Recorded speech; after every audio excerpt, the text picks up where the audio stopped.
Feds admit child sex trafficking reports triple under the Harris and Biden regime. Check this story out. Youth sex trafficking and its myriad of cruelties tripled under President Joe Biden and Vice President Kamala Harris, according to a report in thefreepress.com. Thefreepress.com describes some of the harms inflicted on youth migrants under the lax policy set by Biden's border chief, Alejandro Mayorkas' tenure. Now, sex trafficking victims often suffer horrific abuse, as I discovered when I spoke to Landon Dickeson, the 36-year-old executive director for Bob's House of Hope in Denton, Texas, the only shelter for male sex trafficking victims ages 18 and up in the country. Dickeson says that these teens from Central and South America have been so tortured by the traffickers that they can barely function.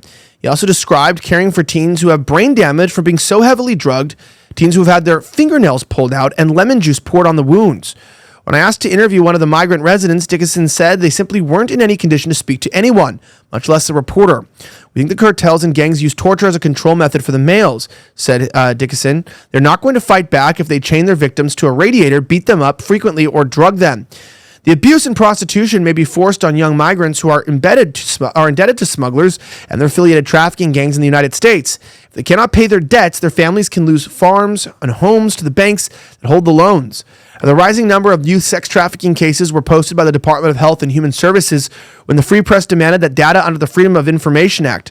The agency is responsible for checking and issuing certification and eligibility letters to the children and youths who first request aid after escaping sex trafficking. The agency issued 1,143 letters in 2021, 2,226 in 2022, 2,148 in 2024. Under the welcome policy set by border Alejandro Mayorkas.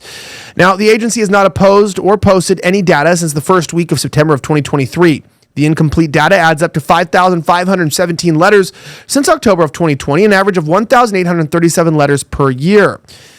How woke can we go? Well, California bill to curb child sex trafficking declared unfair to the LGBTQ. You can read the full story there on their website.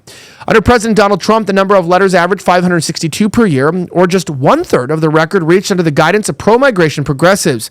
The number of child cases under Biden and Mayorkas is 3 times their adult caseload, according to the agency data. Mayorkas' easy migration policies were unchallenged by Harris when she ran away from the border issue in 2021, as Biden tried weekly to get control over Mayorkas and his business backers.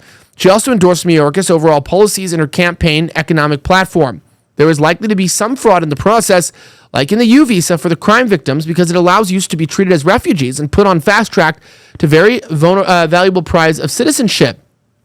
It's quite remarkable to see how bad things have really gotten.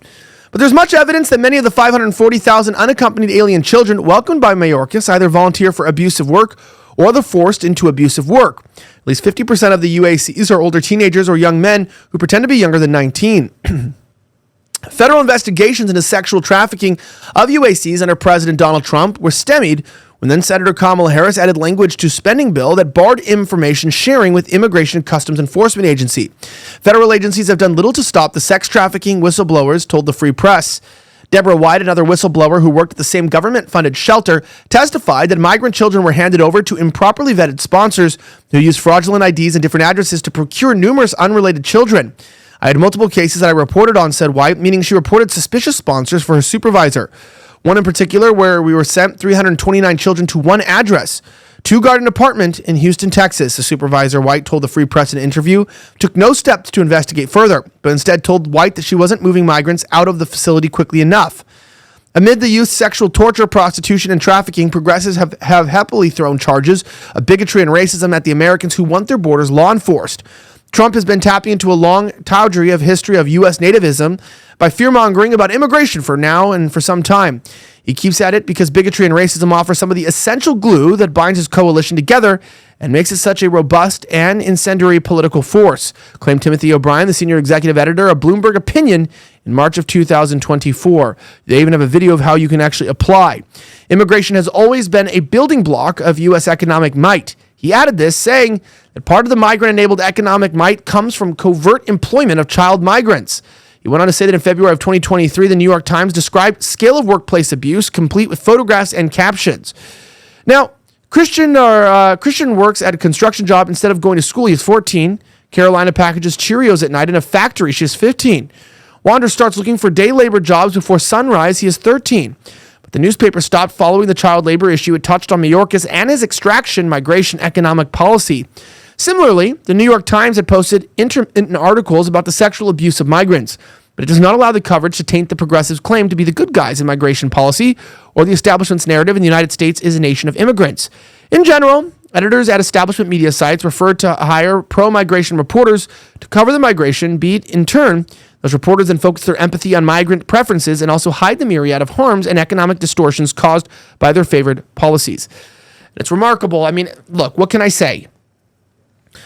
These people are abused, they're used, they're tortured, and it's very important that we stay the course and we need to shut down our border. If you're feeling alarmed, you're not alone. In fact, Americans from all walks of life have taken action to prepare for whatever's coming next. And that starts with having an emergency food supply. Storing food in your home is the right thing to do because we're living in crazy times, which explains why so many people are preparing right now. And today, if you want to, you can get ready too with the 3-month emergency food kit from My Patriot Supply. It comes with delicious foods like creamy stroganoff, honey wheat bread, and mushroom rice pilaf. The entire kit offers over 2,000 calories every day. This food kit lasts up to 25 years. Who knows what our country will look like then? But when that day comes, you'll be ready. Go to preparewithvnn.com, PREPAREWITH, VNN.com now to order your 3-month emergency food kit from My Patriot Supply. The link's on the screen and in the description. Check it out today at preparewithvnn.com.